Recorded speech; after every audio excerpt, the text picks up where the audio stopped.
बच्चों, तो given question में हमें ये कहा गया है कि fill in the following blank with the appropriate item, और क्वेश्चन में हमें ये कहा है कि size of the orbital is determined by which quantum number.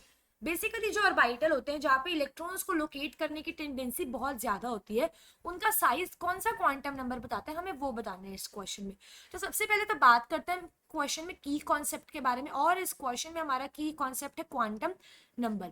अभी जो क्वांटम नंबर होते हैं बेसिकली ये 4 तरीके के होते हैं, पूरा सेट होता है, और ये हमें बताता है पोजीशन के बारे में और साथ ही साथ बताता है एनर्जी के बारे में किसी इलेक्ट्रॉन की, जो इलेक्ट्रॉन प्रेजेंट होगा किसी एटॉमिक ऑर्बिटल में। अब सबसे पहला क्वांटम नंबर होता है प्रिंसिपल क्वांटम नंबर, जिसको डिनोट करते हैं एन से। सेकेंड होता है अजीमुथल क्वांटम नंबर, जिसको डिनोट करते हैं एल से। थर्ड होता है मैग्नेटिक क्वांटम नंबर, जिसको डिनोट करते हैं एम से।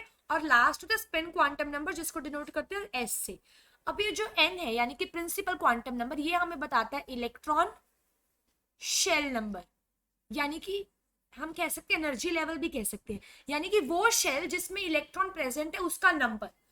और ये एल है, एल अजीमुथल क्वांटम नंबर हमें बताता है शेप के बारे में किसी ऑर्बिटल के लिए। मैग्नेटिक क्वांटम नंबर हमें बताता है ओरिएंटेशन के बारे में किसी ऑर्बिटल की। अब ये जो लास्ट है स्पिन क्वांटम नंबर, ये हमें स्पिन के बारे में बताते हैं, हम अभी देखते हैं। ये जो प्रिंसिपल क्वांटम नंबर है इसकी वैल्यूज के लिए रेंज होती है n इक्वल्स टू 1 से लेके n इक्वल्स टू इंफिनिटी तक। मतलब अगर कोई कहता है कि प्रिंसिपल क्वांटम नंबर की वैल्यू या फिर मतलब इलेक्ट्रॉन शेल नंबर की वैल्यू -1 है, तो वो पॉसिबल नहीं है, क्योंकि वैल्यू सिर्फ इसी रेंज में लाई कर सकती है। सेकेंडली अजीमुथल क्वांटम नंबर जैसे हमें शेप के बारे में बताते हैं, इसके लिए भी रेंज होती है, जो कि होती है 0 से लेके n-1 तक, जिसमें ये n होता है प्रिंसिपल क्वांटम नंबर। अब ये थर्ड मैग्नेटिक क्वांटम नंबर के लिए रेंज होती है -L से लेके +L तक, जिसमें ये L होता है अजीमुथल क्वांटम नंबर की वैल्यू किसी पर्टिकुलर ऑर्बिटल के लिए। ये लास्ट स्पिन क्वांटम नंबर जो होता है इसके लिए कोई रेंज नहीं होती, इसके लिए सिर्फ 2 वैल्यूज होती हैं, या तो +1/2 या फिर हो सकती है -1/2। अब जैसे कि हमें पता ही है कि किसी एक ऑर्बिटल में एट मैक्सिमम सिर्फ 2 इलेक्ट्रॉन्स प्लेस किए जा सकते हैं। अब सपोज इलेक्ट्रॉन ऐसे अपवर्ड स्पिन में है, अपवर्ड डायरेक्शन में, तो उसके लिए स्पिन क्वांटम नंबर की वैल्यू हो जाएगी +1/2। सिमिलरली अगर जो इलेक्ट्रॉन है वो डाउनवर्ड स्पिन यानी कि डाउनवर्ड डायरेक्शन में है, तो उसके लिए स्पिन क्वांटम नंबर की वैल्यू हो जाएगी -1/2। इस तरीके से होता है। अब जैसे ये हमारा एल था अजीमुथल क्वांटम नंबर, ये हमें बताता है शेप के बारे में। जैसे कि जो एस ऑर्बिटल होता है उसके लिए शेप होती है ऐसे स्फेरिकल, और जो पी होता है उसके लिए ऐसे होती है डम्बल शेप। इस तरीके से हमें शेप के बारे में पता चलता है एल जो अजीमुथल क्वांटम नंबर इसके थ्रू, क्योंकि ये वैल्यू देता है हमें एंगुलर नोड्स की। एंगुलर नोड्स बेसिकली प्लेन होता है जहां पे इलेक्ट्रॉन को ढूंढने की टेंडेंसी 0 होती है। अब जो एम था मैग्नेटिक क्वांटम नंबर, ये हमें ओरिएंटेशन के बारे में बताता है अकॉर्डिंग टू वैल्यूज, जैसे कितने ऑर्बिटल प्रेजेंट हो सकते हैं एक पर्टिकुलर सबशेल में, एस सबशेल में जैसे 1 ऑर्बिटल होता है, पी सबशेल में 3 होता है, इस तरीके से। अब ये जो एन है शेल नंबर, ये हमें बताता है साइज के बारे में किसी ऑर्बिटल के लिए।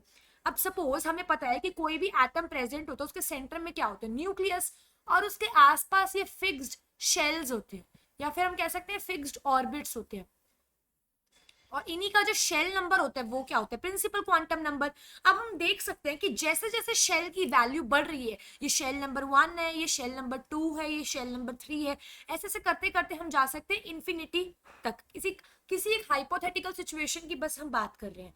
अब जैसे जैसे नंबर बढ़ रहे हैं, n=1 था, फिर n=2 हुआ, ये शेल नंबर बढ़ रहा है यानी कि प्रिंसिपल क्वांटम नंबर बढ़ रहा है, वैसे वैसे साइज भी बढ़ रहा है। जैसे कि शेल नंबर जब 1 था तब साइज छोटा था, शेल नंबर 2 था तब साइज या ऑर्बिट का पूरा बड़ा हो गया, इस तरीके से। अब हमें क्वेश्चन में क्या गिवन था कि size of orbital is determined bye quantum number, कौन से क्वांटम नंबर इसके साइज को डिटरमाइन करते हैं।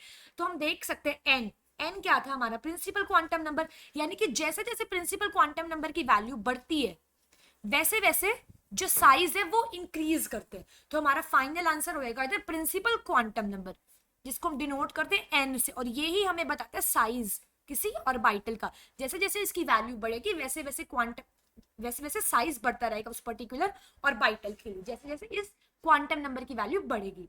तो ये है हमारा final answer. So now I hope you all understood this question. All the